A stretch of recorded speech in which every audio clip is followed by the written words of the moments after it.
As soon as YouTube lets me.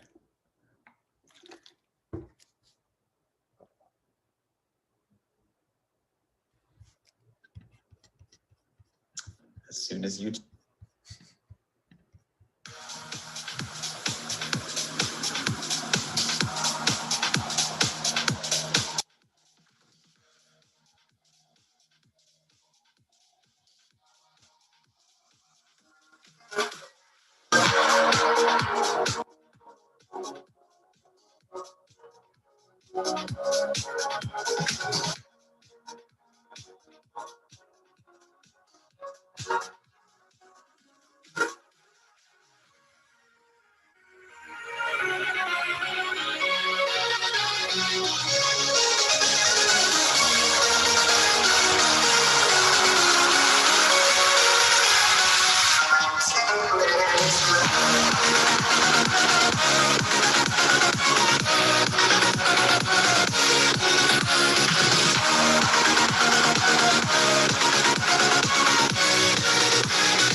I'm going to play that one more time while we wait for some viewers, because it looks like we just have one right now, which is me. So we'll play that once more.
All right, well, let's get started. So if you're watching a recorded version of this in the future, welcome to a CS Academy live Q&A session.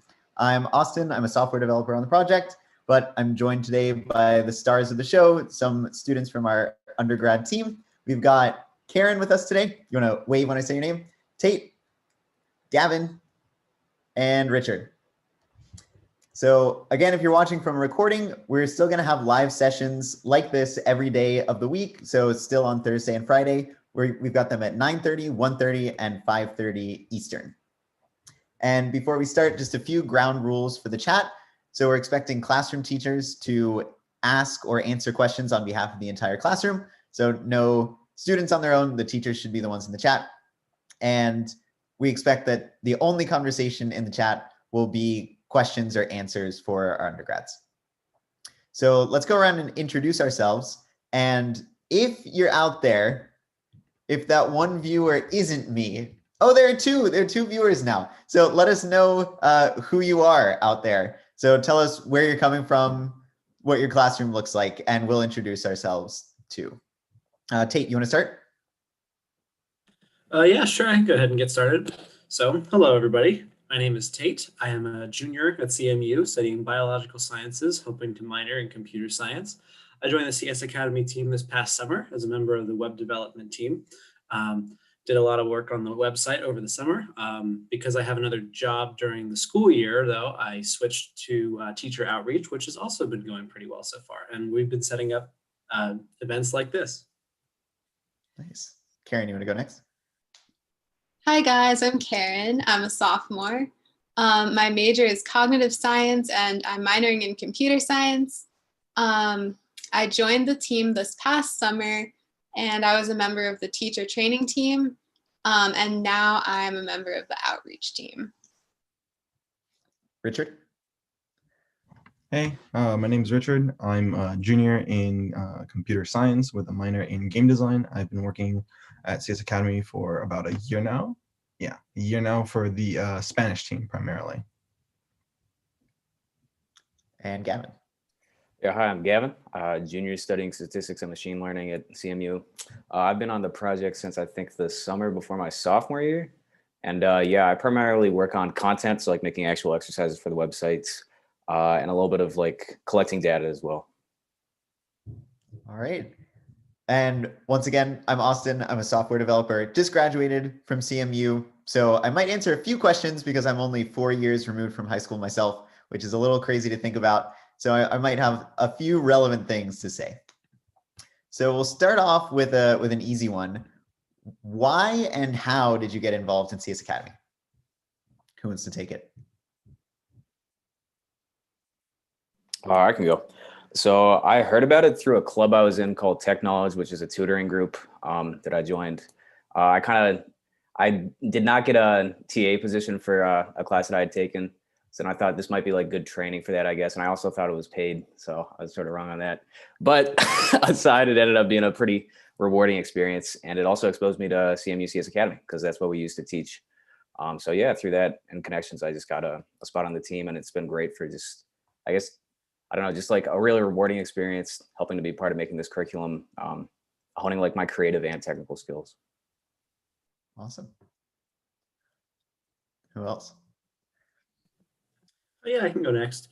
I got involved with, like I said before, I got involved with the CS Academy this past summer because I have just, I just recently, since coming to CMU, have gotten into computer science and have realized that I really enjoy the subject and that I'm potentially willing to pursue it as a career. And so I saw a position with CS Academy potentially as an opportunity for me to explore that a little bit with the web development position. And so I applied there among other internships and I got the position. And so I spent the summer working on web dev and really enjoyed it and wanted to stay because I loved it so much here. So what do you think? Will you look into CS as a career? Quite possibly, yes. I still want to try and I think I want to try and go for a CS related internship at this point. I mean, the position, the web dev position over the summer has actually convinced me to go from comp bio as my minor to CS, like straight up CS as my minor. So More and more away from biology every day. Maybe. We'll see. Karen or Richard? Yeah, I can go. So I was taking 15112, which is our like introduction to programming class here at CMU. And the professor sent out an email to the entire class. The professor is also one of the head people at CS Academy. And he sent out an email to the entire class saying they were hiring. And so I decided to apply. And I felt like it was a really perfect fit for me because it really combined two of my main interests, which are computer science, of course, like that's partly what I'm studying. And also teaching, because at that point I was applying for the teacher training team, and I've done a lot of work with children in the past, a lot of teaching work. So I felt like it really combined those two things really perfectly. Nice. And for me, so sophomore year, about like the beginning of the first semester, my friend was talking to me one day. And he's like, "Hey, yo, you want a job?" And I was like, "I want a job." He's like, "Okay, cool. Do you know Spanish?" And I'm like, "Yes, we grew up together. You should know I know Spanish." And it turns out that one of the professors in charge of like CS Academy is was friends with my friend, and he told him to look for other people who knew Spanish to join the Spanish team, because at the time, so the Spanish team primarily translates content from the curriculum into Spanish and creates hopefully, like, so we translate documents, we translate the curriculum, and then in the future we might create new content in Spanish for the team. And so they were looking to get that started because they wanted CS Academy to grow beyond just, the United States. And so hearing that, I thought to myself, okay, this is really interesting. Me and that friend had gone to our high school before and taught computer science to like my high school. So I'm like, okay, I'm experienced teaching sort of, computer science, and I'd be willing to, sort of like explore doing it in a part of me that's, like something that natural. Like I've always spoken Spanish growing up. So it's like, okay, this looks really interesting. So I applied and then I got in, and here I am. Awesome. Let's see, what else to talk about? How did you choose your major/career path? Yeah, a tougher one. I can go with that one. Cool. Okay. So in high school, my science teachers were pretty interesting, to say the least. Good, interesting? No, not that good interesting, bad interesting. My high school, my computer science teacher wasn't really a teacher. He was just there to like sort of like watch us to make sure we weren't burning down the classroom while we took an online course. And that was still somehow the best science class I took in high school.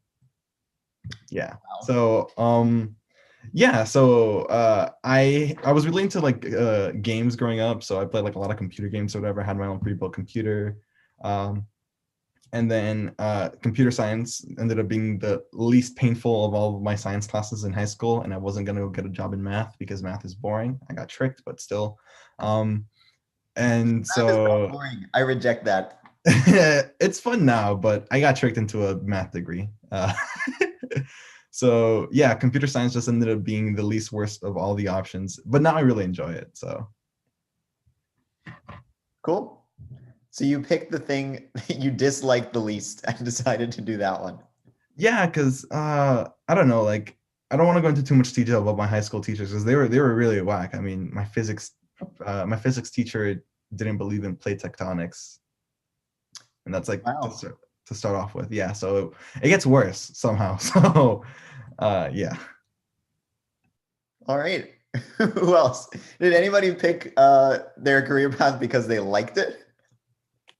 Yes. Hey.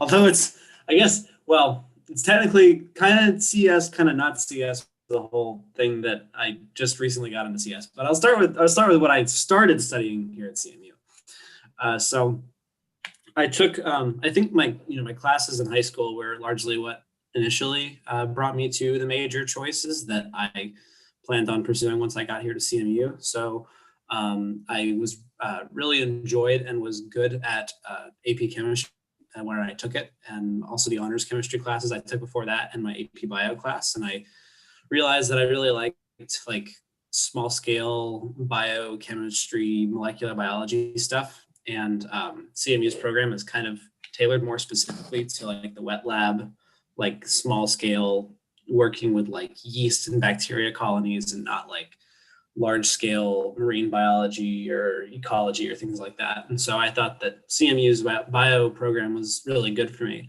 although I was kind of like debating whether or not I wanted to do bio or chemical engineering. So I came here, explored a little bit, decided I wanted to do bio. And then at the same time, I was also taking my first CS class here, realized that I really liked programming too, and contemplated the concept not just taking 115.110, which is like the lowest level CS course you can take, but also 15.112, which is like the intro CS class that computer engineering and CS majors have to take in order to, continue on with their classes. So I took that class, realized that I also really enjoyed it. And that's kind of when I started to like slowly inch more towards CS. And then I did the web development internship with CS Academy over the summer, and now I'm taking the next level CS course. And now I'm debating whether I want to do like lab stuff or programming stuff or some combination of both. But that's my path so far. We'll see where it goes. We've got another question in the bank here that's related. That's what happens if you want to change your major or path in college? Do you have advice for people who might encounter that in the future? Was it difficult to say like, oh, my interests might be changing or are more broad than I thought they were when I was coming in? Yeah, it was definitely hard to come to that conclusion, because I found that like I still really enjoyed like working in the lab, and I thought it was fun. But it was kind of hard to like come to terms with like that I really, really liked CS, and that like even though I really like doing stuff in the lab, I might still end up, trying to do something like software engineering if I can.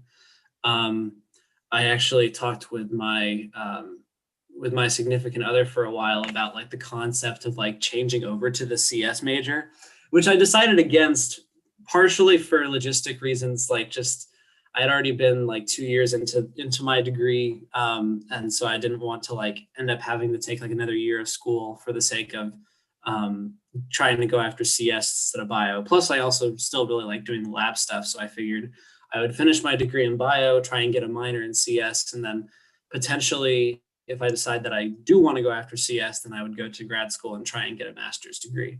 Granted, that's not the only path, and I guess technically I still ended up making more school for myself, but putting 2 degrees in that time span instead of 1. I mean, that's certainly not the only path. I guess I had certain priorities whenever it came to deciding like, oh, I realize my interests are different than I initially thought. So I tried to align my plans to fit all of my interests as well as possible, and kind of compromise a little bit, so where I could still get my bio degree and what I was originally interested in, and then the minor plus potentially the master's would allow me to still advance a career, plus the internships as well that I was going after, like CS Academy, would still allow me to professionally develop and progress in terms of the CS thing. Now, all that being said, you can certainly like completely change your major and like go for different classes as well, especially like after your first year, because most of those are gen eds that everybody most of your classes are gen eds that everybody has to take anyway. Just depends on what your preference is, what you're comfortable with. Certainly doable though. So your strategy was kind of do everything that you think is cool. Not a bad strategy. Yes, exactly. Try to fit as much of all the cool stuff in as possible. That's a good way to sum it up. Yeah. Cool. All right. So back to the original question, which was, how did you choose your major or career path? Yeah, so I'm doing StatML, like I said, or statistics and machine learning, but I was definitely coming in leaning towards the stats side. I actually took AVCS in high school, and it was probably like my least favorite class I ever took. But at CMU, it's definitely taught a bit better, I guess. It's not the teacher's fault. I mean, he was pretty dope. Randy Brown was wear a Hawaiian shirt and shorts to class. It was pretty sick. Lived in Vermont too. I don't know how he got there in shorts in the winter, but he found a way. But yeah, I guess I was leaning towards the stats side, and I guess it's just proof you gotta like sometimes stick with CS. I don't know, or just stuff in general. Like you can definitely have a negative first impression and have something grow on you later on.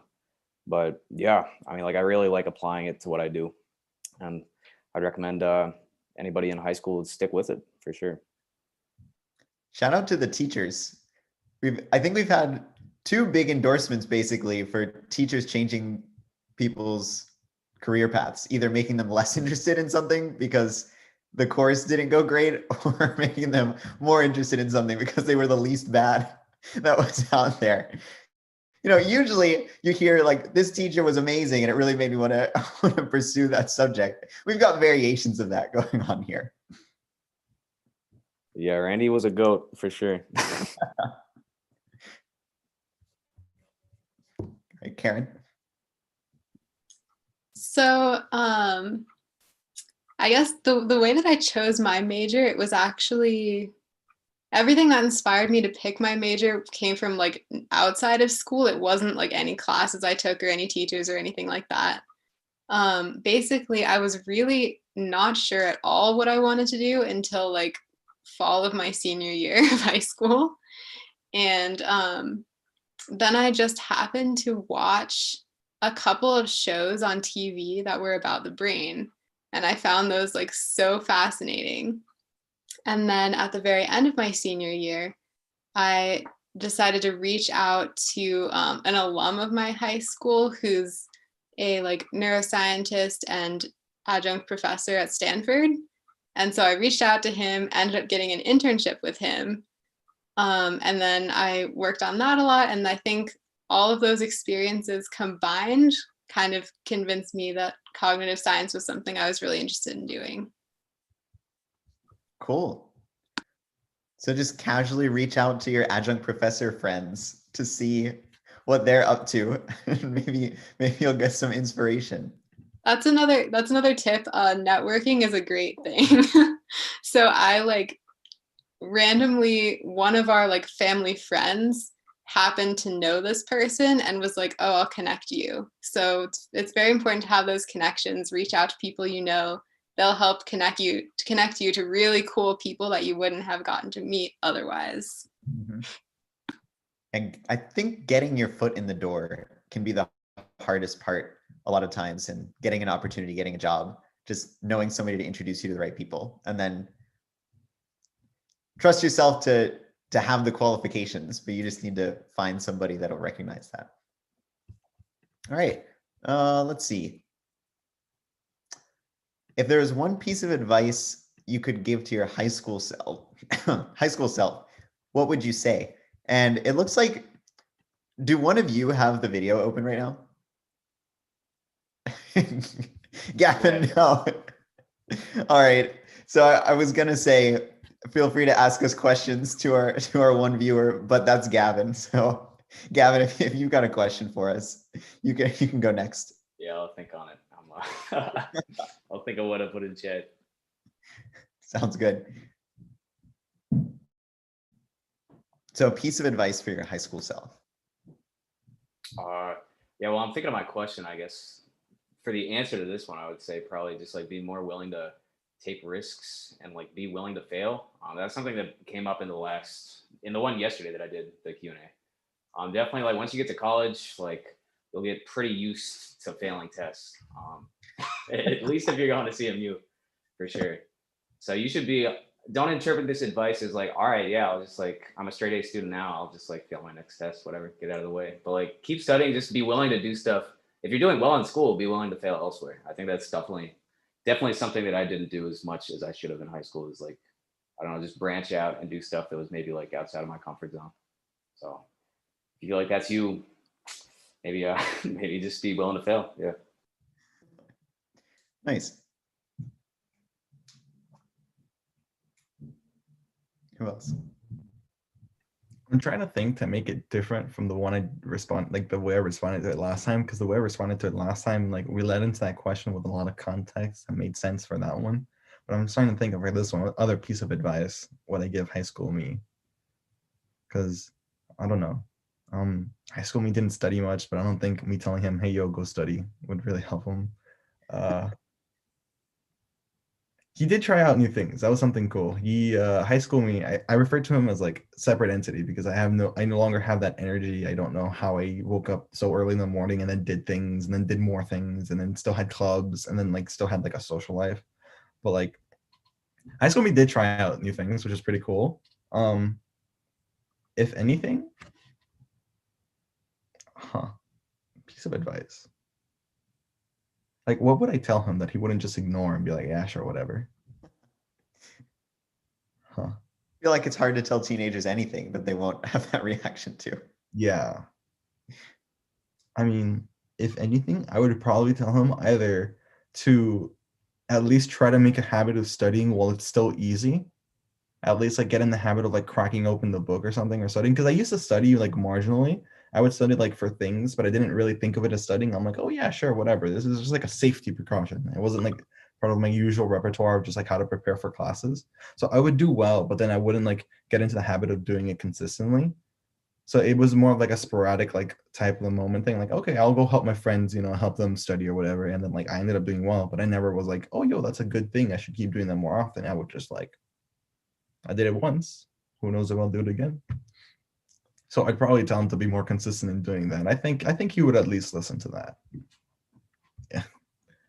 Sounds like high school Richard and high school Gavin should have hung out. And high school Gavin would have taught Richard how to study, and high school Richard would have taught Gavin how to go try new things. I would not have. I did them because other people wrote me into doing new things. Oh, I see. Yeah. Yeah, I can't study now, so that's kind of a problem. Worst of both worlds. Tater Karen.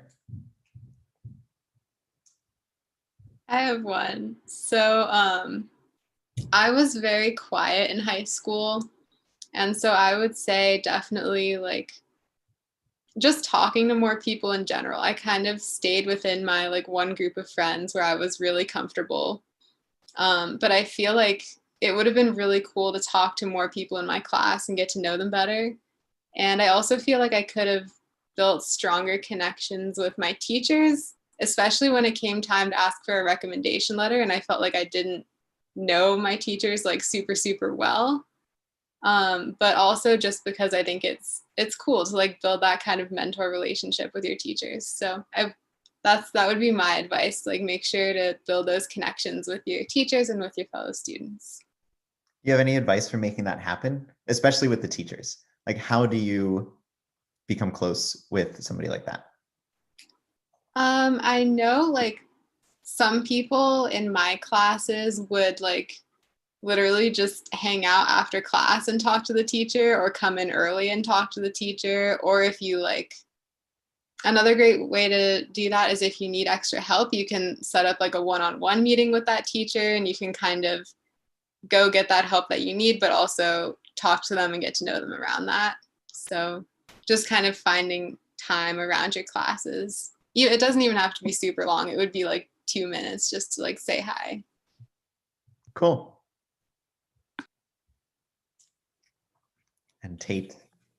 I would say probably the biggest pieces of advice I would give my high school self would be to take every opportunity that you have a desire to go after, even if you feel like it's too late. Because the prime example that I can think of is with band. So I feel like when I came to college, I thought I did a pretty good job in taking advantage of taking any opportunities that I really wanted to get or didn't feel like I got in high school that I wanted to in college. The example that's popping out to me being that I joined the marching band for CMU, even though I had never done marching band before in my life. During probably my freshman year of high school, I realized that it probably would have been interesting and fun had I joined the high school band had I joined the school band back in middle school. But I felt like because everybody else experienced with those band instruments, because I decided to join the band in 5th grade, that it was too late for me. And so I never really did anything regarding band in high school, although I was kind of busy with other things too. So maybe it was probably for the best. But in any event, I did come to CMU, and I tried to go after these things, even though like I might not have been as experienced as anybody else. But it was something that I was interested in and something that I was passionate about. And it was something that I ended up not regretting. So, yeah. Nice. All right, we'll do an easy one. What's your favorite CS Academy character?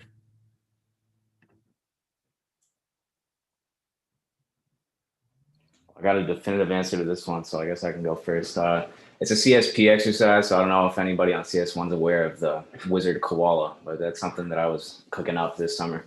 He's pretty flames. You toggle all the hats on him. He's got like 3 wizard hats on his ears, like the one on his head and then 2 on his ears. He's got a sombrero, got a bowler, and then it's all just to cover up a bald spot. So there's a lot of background to this exercise. This is a koala going through a midlife crisis. I'm sure anybody that looks at it will agree. It's probably the indisputable champ of CS Academy animals.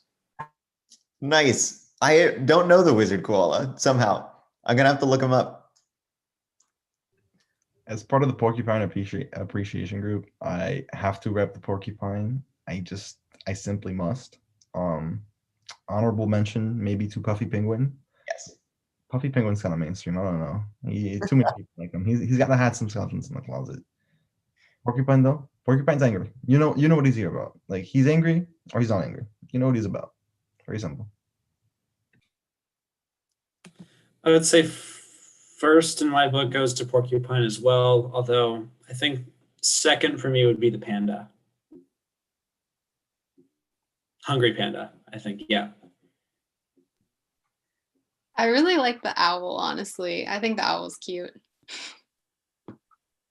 I'm gonna vote Puffy Penguin, even if Puffy Penguin is mainstream. I've been here since the second semester of the project, so definitionally, I like Puffy Penguin before Puffy Penguin was cool. All right. How do you see your current major or work having an impact on the world once you leave college?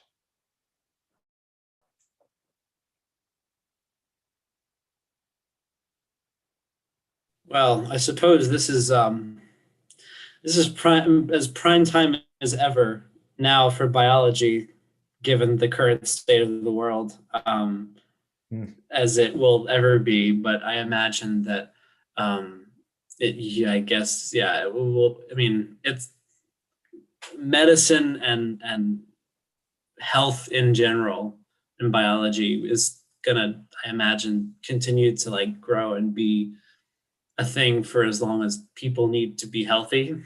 But I guess to kind of like tie CS into that specifically, because I am coming from like the bio side with a minor in CS, I think that CS and bio is a growing field that's going to become more popular because gradually I feel like bio has become a more quantitative field, and there's really massive amounts of data that can't possibly be parsed through by a human. So being able to have computational tools to interpret that data and compile it, put it together, analyze it, and model things based off of it, I think is going to be critical in order to advance our understanding of the field of biology and whatever medical implications might come as a result of that. And yeah, that's what I feel is coming in the future. What does it mean for a field to be quantitative? My understanding is that like a lot of, so quantitative being that like all of your measurements and stuff that you take are like, can be very clearly measured with some number. So I guess what I think of is like, back, I don't know, however long ago, several decades ago, I was under the impression that for a long time, bio was more qualitative, and that like you would look and you would see things and like you would say, oh, well, this kind of looks like it could suggest this. Like, I don't know, like you're running like a gel, for example, a DNA gel, and it looks like everything is kind of by eye, or was kind of by eye from my understanding back then.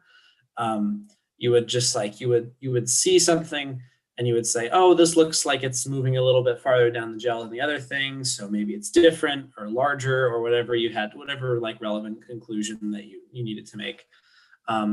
Whereas now you can like take a sample of DNA from whatever cell you need to, and you can throw it in a machine and grow the DNA, and then you can put it inside of a sequencing machine, and then you can figure out like at this position it's exactly this, like A, T, C, G, all the different like bases are in order, and you can like calculate, you can calculate the percentage of each base if you want, like each base pair if you want to, or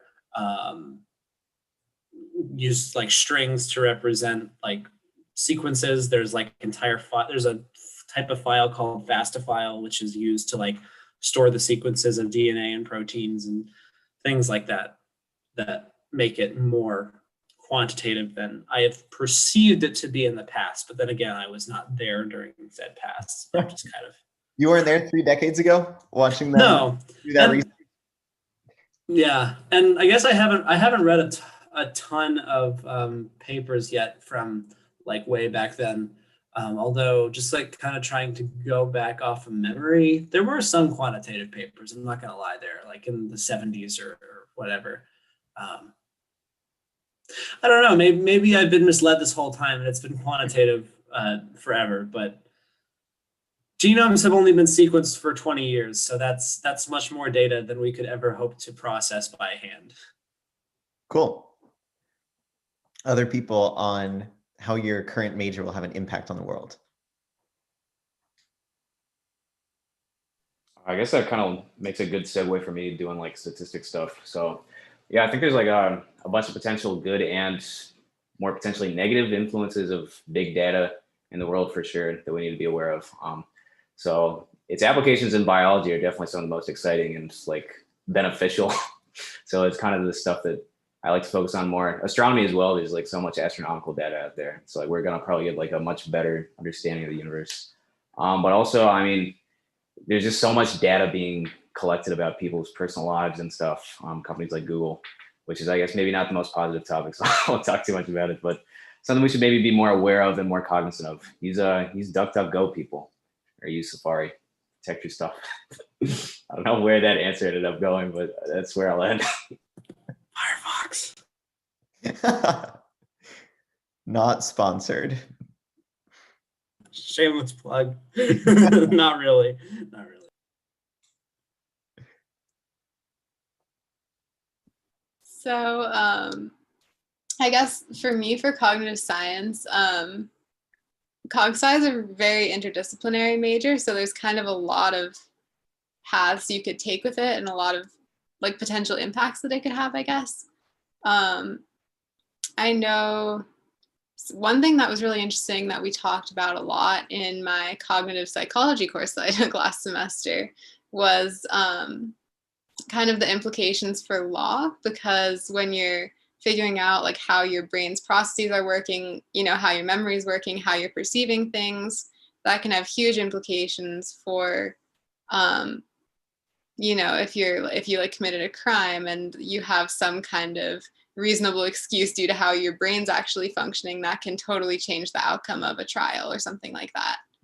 So there's a lot of really interesting implications for that, and just understanding like how we perceive the world. Related to computer science, there can also be definitely implications for the field of artificial intelligence and how we could potentially use findings from like the human brain and transfer that to some sort of like computer or algorithm.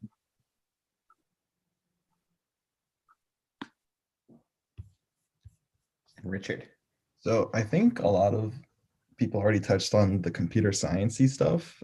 So if anything, I'll touch on the game design part. Luckily, games won't ruin the world. So pretty world changing though. I mean, how many times has Cyberpunk been delayed and everyone's lost their collective minds? I mean, so there's that. I need Keanu Reeves, man. Yeah. But yeah, in all honesty, I don't know specifically what it is I want to do with my career. I'm still trying to figure it out, even as a junior. So don't feel pressured, guys. I'm all the way here and I still don't know what I want to do with my life. So yeah, but yeah, games won't ruin the world. And then for the computer science stuff, a lot of people probably touched on that. So Cool. So lots of different applications of STEM in making people's lives better. Whether that's like, I don't know, contributing to an art that makes them happy, like with games, or making them healthier people, or making the world a more fair place. Lots of good stuff. With AI, self-driving cars, car accidents are a huge leading cause of death. So if we could just get rid of that, that would be pretty nice. And then on my end, when I teach computer science, I get to help all of those people that I teach go on to do that cool stuff that they're doing. So I can feel a little bit like I contributed to the self-driving car or to the cancer research or to the game because I helped them learn what a for loop was, and then they go write a for loop in what they're doing. You get to take credit for everything. Exactly. Cheating the system a little bit. Okay. What should we talk about next? What are some misconceptions that you think people have about studying in a STEM field?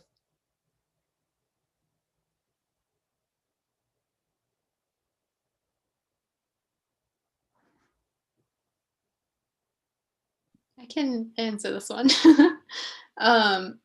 For me, I know like I took a computer science class in high school and I was kind of not really sure if that was something I wanted to pursue because I had this image in my head that what computer scientists did was sit in a room and like stare at a computer for 8 hours a day, like not talking to anyone or doing anything else, which is totally not true.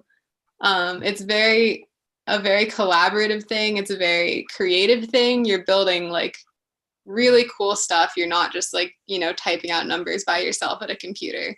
So I feel like that was a big thing. Also, I did think when I was in high school that it would be more difficult, I guess, being like a girl in doing computer science, which I have not found it at all to be, at least at CMU, because we have like a 50-50 gender ratio in the School of Computer Science. So I haven't like experienced any difficulties related to that. Awesome.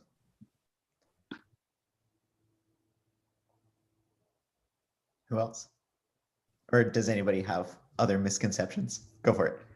So in high school, I guess like my introduction to computer science would be it'd be a lot of like fun, sort of like, I don't know, quirky coding problems that they would give you and be like, oh, divide, like do like the Towers of Hanoi or something. And the Towers of Hanoi, if you guys don't know, is like you have like a bunch of like discs of like concentric discs on on a pole, and you have 3 poles, and your goal is to sort of get like all of them from the first pole to like the 3rd pole, but you can't put any disc of a larger size on top of one that is smaller. And like you do problems like that and you're like, oh, this is cool, haha, quirky puzzles or whatever this is, because that's pretty much what they make you do in like high school. And then when you get into like the field of study, I think the quote that probably ruined me in the best of ways was in my theoretical computer science class. They said computer science is as much about computers as astronomy is about telescopes. And from there on, I was just absolutely crushed. It's all math. It's all just a different kind of math, because like all the math that I was exposed to in high school was like calculus, like numerical computation, finding out like, like, oh, what's the derivative of this or whatever, right? And that comes into play into like other things. So for example, since I want to do game design, I want to do like computer graphics and like physics modeling or whatever. And that relies a lot on like 3D like calculus.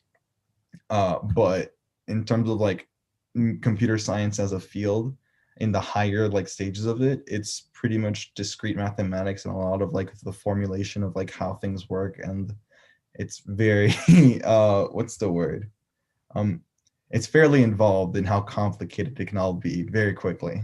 And anything that you do, you can write like a simple program and you'll find out that it's probably super inefficient and there's so many more ways to like make it more efficient.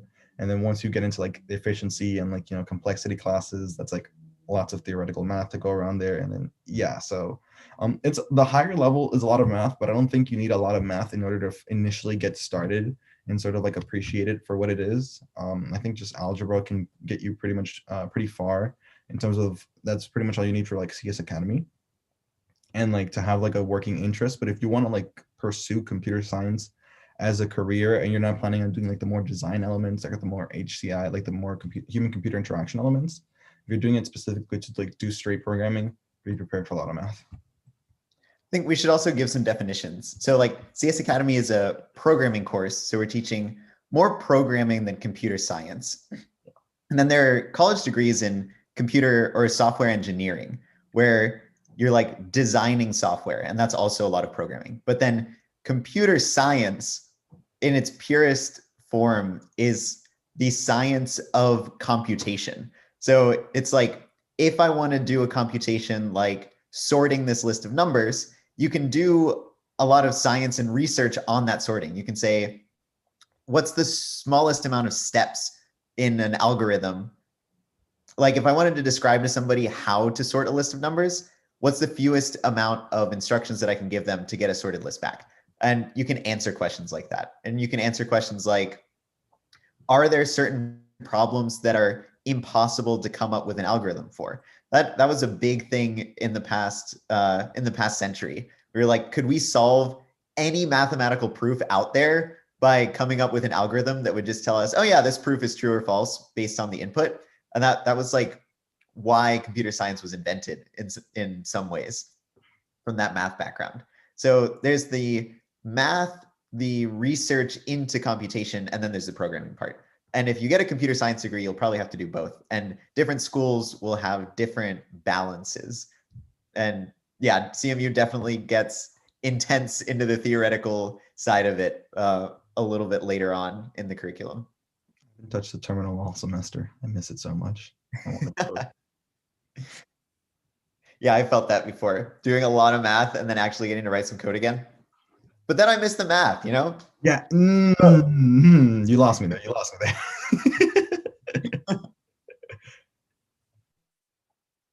Any other misconceptions? Yeah, I think definitely in high school, you can have the conception that like a lot of STEM courses are just pretty dry and it's all just like leading up to the AP. And it's like you take the AP, you take AP physics and you get a 40% and that's still a 5 and you still don't feel like you know anything, but you're like, all right, that why not? I'm fine with it. So it kind of feels like I don't know, just like it feels like you're learning stuff and you don't really know why. And it feels very dry for sure. But I think once you get to college, that definitely changes. And STEM does not have to be dry in its applications by any means. Like I think a lot of students would relate to like in video games or art or music or any combination of the above. And all of that you can apply computer science to and come up with some really cool stuff. So you can be the next Kanye West and get 660K votes for president, I think is his most recent accomplishment. So. Wait, so was your argument just study computer science so that you can write music, become Kanye West, and get 60,000 presidential votes? Yeah, I think definitely there's a lot to be desired in where my trains of thought about, but whatever. It works for me. I think I'm convinced.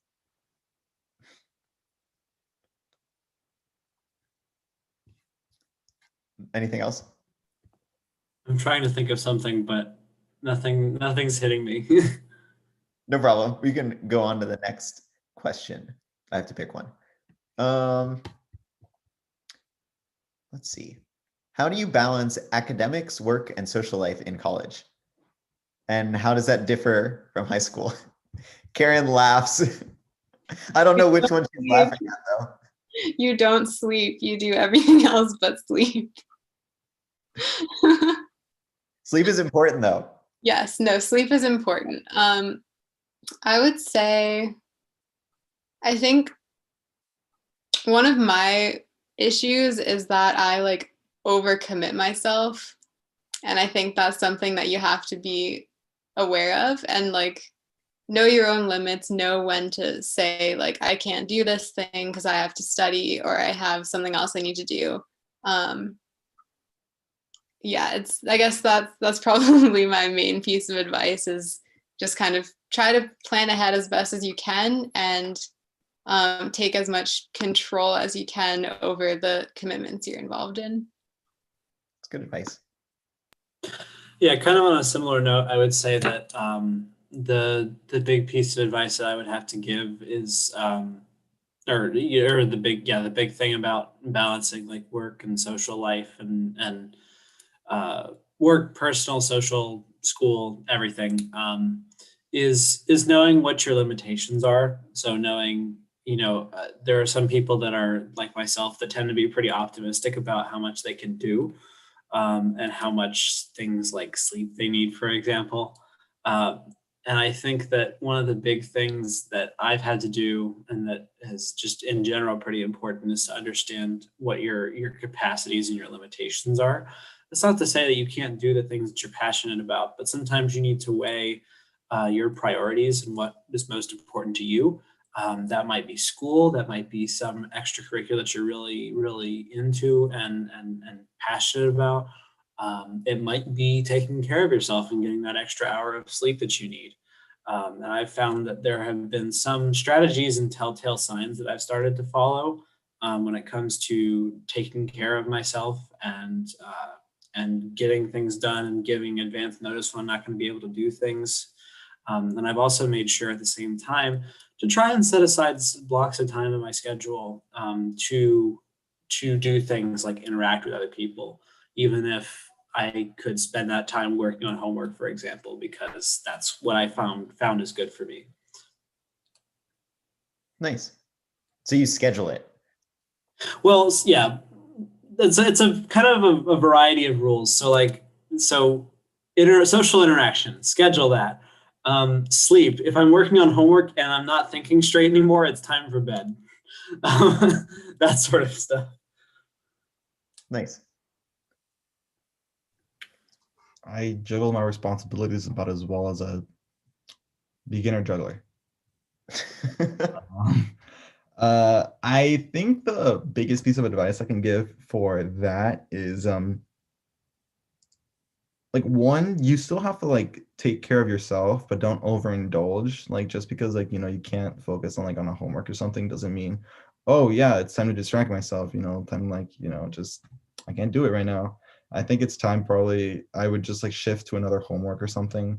Because I can still like there's still like for the most part most of the homeworks you are going to be doing in college aren't going to be like being involved thinking like on a whiteboard for like 3 hours kind of problems, like still you still have to like take gen ed, you still have to take classes that are not necessarily in your major, so that they're probably going to be more like introductory classes or whatever.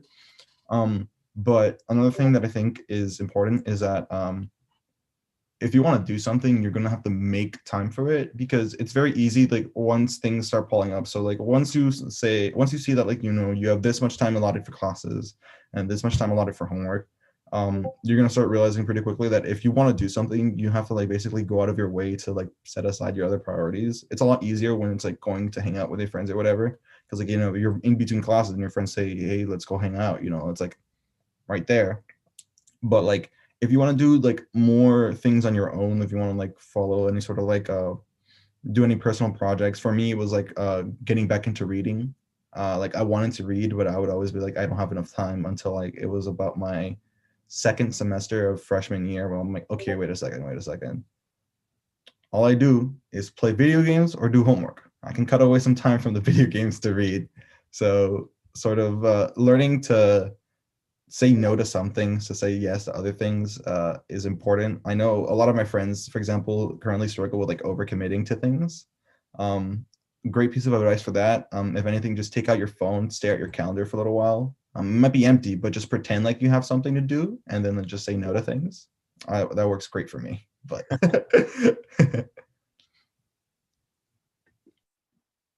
Yeah, I don't think I really have anything profound to say to this one. All I'll say is I'm definitely a beginner juggler as well. So just making a Google Calendar once I got to college.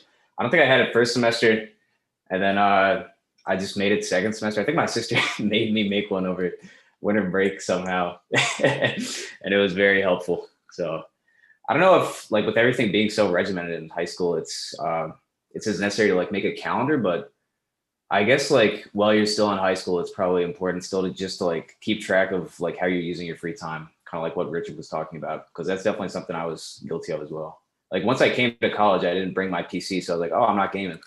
But then I just replaced it with watching YouTube all the time, like let's plays of all the video games that I wasn't playing. So yeah, keeping track of how you're actually spending your free time is pretty important. Cool.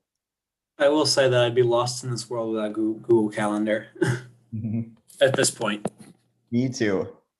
Yeah, I definitely have all of my responsibilities on there. And then also stuff that I want to do. So like, and sometimes there were times in college that I would put sleep on my calendar. I would be like, this is a scheduled activity that is important, and this is when it's going to start. I think one of my general pieces of advice for balancing your work, academic, and social life is just to decide what you want that balance to be. It's really easy to get caught up in stuff. And somebody mentioned this to me once, that there are some activities which expand to fill as much time as you'll allow for them. So there will be like an infinite amount of stuff to do if you keep trying to work on this thing. And you have to just decide, here's how much time I'm giving to that, and here's how much time I'm giving to other things. And once you make that decision for yourself, it becomes easier to actually schedule things out. You can say, it can be okay to not always need to get 100% on an assignment or study to get 105 on that test. You can tell yourself that you're going to study for 3.5 hours, and that should be enough. And then whatever happens, happens. Or if you don't get a full 100% on the assignment, you gave it the 3 hours, you got the 95, and it's fine. And then you can go socialize. And another thing that was useful for me was my social life mixed a lot with my work and academics. So I didn't have a ton of time where I was just not like every day would I go and hang out with friends and just not do anything, but I spent a lot of time spending working in a room with people, or listening to music together, and working on homework, or talking to other TAs while we were at office hours. So I got to interact a lot with people, which gave me the social fill that I needed, but wasn't an entirely separate social time. And that was helpful. Looks like we've got 3 viewers now. Do 2 of you have it open, or is it still just Gavin? Nice. Okay, so I think that means that we've been joined by a classroom. Welcome to the live stream. And if you have a question for us, feel free to ask it. So the teacher for the classroom can put it in the chat, and we'll do our best to answer it. And it looks like you're the only ones here, so we can have a lot of back and forth with you all. But while we wait for you to come up with something to say, we'll jump to another question. Let's see, talk a little bit. Oh, we have 3 minutes. Okay, so we'll zoom through this one just in case you do have a question for us. Or maybe I should pick a short one. Let's see. What's a class that you wish you took in high school that you didn't take, if there is one? My second high school I went to, they had a ton of different art courses. I took wood shop at least, but they also had I think they had metalworking too. They had pottery, they had glass blowing, photography. The first high school I went to just had art, it's called art. So I guess if I had taken more art classes, that would have been a lot of fun, and definitely something I regret. Because I mean, it's like getting a glass blowing shop is, I don't know, not a lot of people can just blow money on that and or have the space even for it. So it's kind of just a once in a lifetime thing. So yeah, cool. Just take more cool artsy stuff. I feel like woodshop is one of those classic high school courses that's in every TV show about high school. Like, people go to woodshop and they have to build a chair.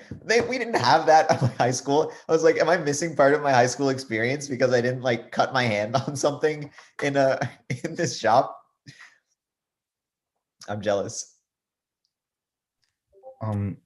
In my high school, I remember I was one of those AP chasers. I legit, every class I took was is it AP or not? I think the only class that I avoided taking because their AP was AP chemistry, because the chemistry teacher was the same chemistry teacher that got me to dislike chemistry. And AP art history, but that was just because I didn't like the people in the class. They were all the how do I say this?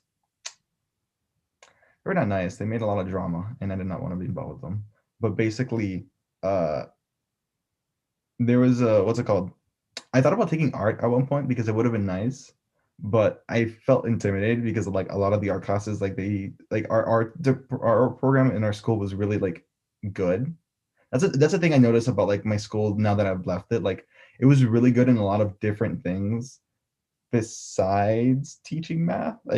I was good in the math part. I was part of my school's high school's math club, and we went pretty we did pretty well in local math competitions and such. But the rest of our departments, our performing arts department was really good, like state and nationwide, like really good. Like one of our, what's it called? One of our artists actually managed to get like their submission in like the White House. Wow. So I felt kind of intimidated. I'm like, oh geez, if I take one of these art classes, like I'm gonna get roasted. I can't draw a stick figure well. But now that I think about it, it would have been cool. Nice. I wish I would have taken APCS a semester sooner so the teacher that taught it didn't leave. Oh. Although, so other than that, I think, well, if I had had time, the only other class that I would have wanted to take would be, we have this aerospace engineering class that was like brand new whenever I was a freshman in high school. And I think it would have been interesting to just dip my toes in that a little bit, because they did lots of cool stuff with like 3D printing and like CAD software and stuff like that, which is something that I've been interested in exploring a little bit more as like a hobby. But I never ended up doing it, mostly because I was also an AP chaser and I took pretty much every AP class that I possibly could during high school. So I didn't really have time for the aerospace engineering class, but I would have liked to maybe try at least one of them.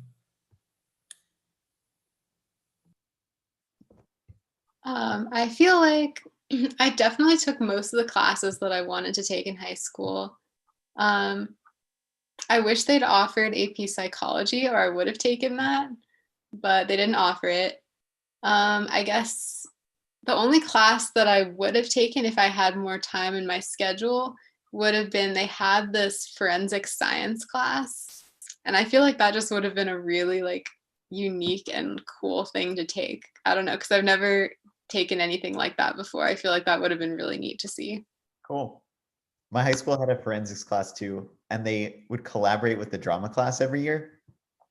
And the drama class would have, everybody would be a character and one of them would be guilty of a crime, and they would interview people in the drama class and try to figure out who actually did it. It was fun.